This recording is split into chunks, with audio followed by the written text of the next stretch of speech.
को छोड़कर तो आपको महात्मा गांधी के रास्ते पे चलना पड़ेगा। और मैंने 7 दिन तक अनशन पे बैठा पटना के गर्दनी बाग में, कोई पूछने के लिए नहीं आया कि भाई आपका इशू क्या है, आपकी समस्या क्या है। हमारा समस्या था कि भाई निषाद समाज को जो लड़ाई लड़े हैं आरक्षण दीजिए, जिसके लिए आपने पूरे बिहार के निषाद को लाठी डंडा चलाया है, एथनोग्राफी रिपोर्ट बना के दिल्ली भेजिए ताकि निषाद समाज को आरक्षण मिले।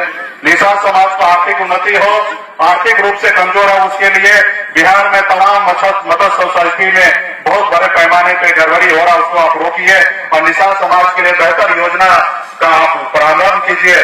तो इस सब चीज को लेकर हमने कई एजेंडा को लेकर हमने 7 दिन तक अनशन में बैठा।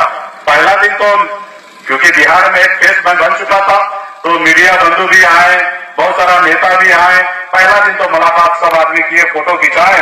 दूसरा रोज के बाद सब भूल गए, कोई आना बंद कर दिए और मैं अकेले अपना बैठा हूं। पार्टी संगठन के लोग आते थे, मिलते थे, आसान होता था तो वो भी निकल जाते थे।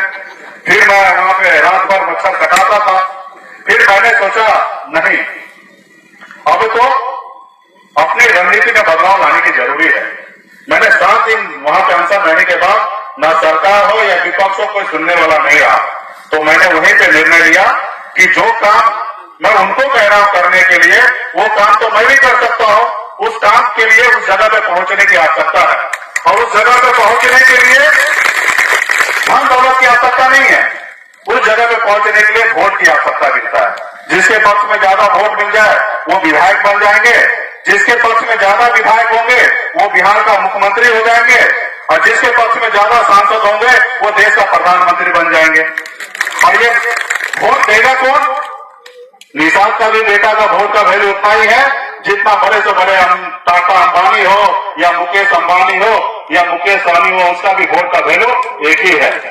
जब वोट का वैल्यू एक ही है और वोट हमारे पास है, बिहार प्रदेश में 20% वोट हमारे साथ है, जो 12-14% तो हम खुद है। और जब हम 14% है, अगर एक वोट भी अगर दूसरी जगह से व्यवस्था कर ले तो 28% का व्यवस्था हो जाएगा। तो हमने उसी समय निर्णय लिया कि नहीं, अभी मुझे एक पॉलिटिकल पार्टी बनाना है और लड़ाई ऐसी लड़ना है कि जो जगह पे हम उनको कह रहे करने के लिए उस जगह पे पहुंचना है। और 2017 में हमने निर्णय लिया और 2018 में आप सभी के समक्ष मैंने बिहार में विकासशील इंसान पार्टी वीआईपी पार्टी गांधी मैदान में नाम का घोषणा किया और 2 साल में ही आज बिहार प्रदेश में वीआईपी पार्टी अपने मुकाम तक पहुंच चुका है। साथियों, हमने पहली लड़ाई लड़ा 2019 में, लेकिन सफलता नहीं प्राप्त हुआ। फिर खड़ा हुए, फिर लड़े 2020 में। हमें बहुत सारे साथी ने सोचा कि एक निषाद का बेटा भी बिहार में राजनीति करेगा। हर तरह से छल कपट सब लोगों ने किया, टंगड़ी खींचने का काम किया, चाहे अपने लोग हो या पराये हो। बहुत सारे लोगों ने कोशिश किया, लेकिन हमने डट कर और आप लोगों का सहयोग से आशीर्वाद मुझे प्राप्त रहा, आपका हौसला हमारे साथ रहा और हमने लड़ा और 11 सीट हमने लड़कर हमने एनडीए गठबंधन के साथ हाथ मिलाकर और बिहार प्रदेश में अपनी सरकार हमने बना लिया। और आज जो काम मैं निषाद के लिए जो अनशन पे मैं बोल रहा था, जिला मत्स्य पदाधिकारी हो, डीएफओ साहब हो या हमारे मत्स्य निदेशक हो या मत्स्य डायरेक्टर हो, आज वो लोग आज हमारे अंदर में। आज मैं उसी का वही पशु एवं मत्स्य मंत्रालय का मैं आज मंत्री बन चुका हूं। आज मुझे करने की आवश्यकता नहीं, ऑर्डर देने की आवश्यकता। आज मैं बिहार में आज ऑर्डर दे रहा हूं। आज अभी 2021-22 का बजट हमने पेश किया, कल हमारा परसों बजट पेश होगा।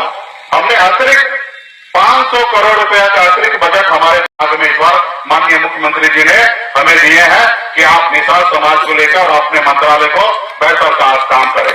मैं इसके लिए आज मैं उसी का वही पशु एवं मत्स्य मंत्रालय का मैं आज मंत्री बन चुका हूं। आज मुझे करने की आवश्यकता नहीं, ऑर्डर देने की आवश्यकता है। आज मैं बिहार में आज ऑर्डर दे रहा हूं।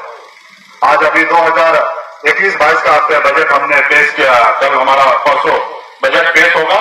हमने अतिरिक्त 500 करोड़ रुपया का अतिरिक्त बजट हमारे विभाग में इस बार माननीय मुख्यमंत्री जी ने हमें दिए हैं कि आप निषाद समाज को लेकर और अपने मंत्रालय को बेहतर काम करें।